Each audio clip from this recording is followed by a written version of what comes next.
Malam barka da fita. Yawwa, kana nan ka san tsiyar mata. Sai yanzu.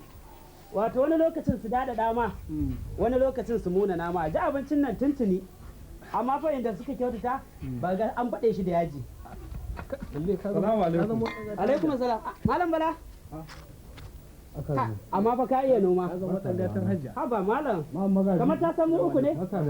Yanka uku. Ya na ji kana sababi ne haka. Ai wato ɓatar ran da suka yi. Kai abin ma ba a cewa komai. Abinci a ce ba za a dafa wa mutum abinci ba ta safe. Ya samu ba. Kaga a waje na ma ba a yi ba. Na ce su yi abincin ba su yi ba. Ba a yi ba. Ba a yi ba. Gaba daya. Allah ya kyauta. Sai mu ci wannan ɗan haƙura. Bismillah. Kai an yi ma wannan kana cewa kaza. Ni na ce su yi. To. Kai ka cika tsafta.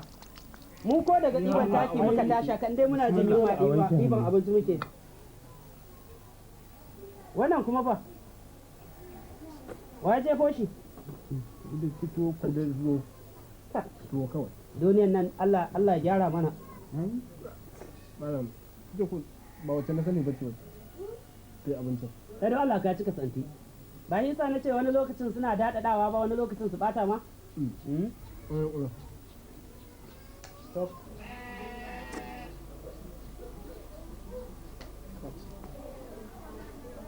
Lan ai ni babu abin da ya fi damuna irin tsadar kuɓewa bana. Kai har ka so masanti.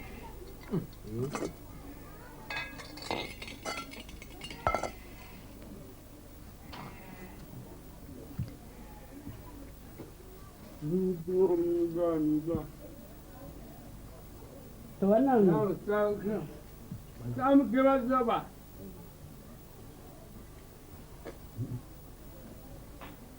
kai ana da irin mutane ne oho. Ya kai kace ka san ayi haka. Wannan ba shi girka mu ɗazu ba. Shi ma yake cinye Ina kofar gidan Malam Ali.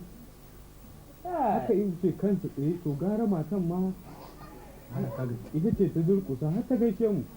Baiwar Allah. Ke ga muku wai cinwa. Allah ta iko ya kiya barta ita ma ta dan taba ne.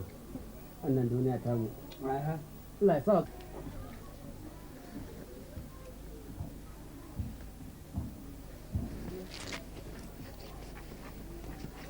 Kin shafa ruwanki, shafa cikin ruwa hannu. Mun je gidan ki ta shafa ruwa kafan ki mun shiga cikin gida. Samu masauki muka samu masauki. Tunda muka ci abinci. Ki tunga tana da gwiwanki rana da kyaman tashi gudu farko karnan karfi yake. In baki ba su baki gudu ba. Dauki kayan ki dauki kayan. Yabi.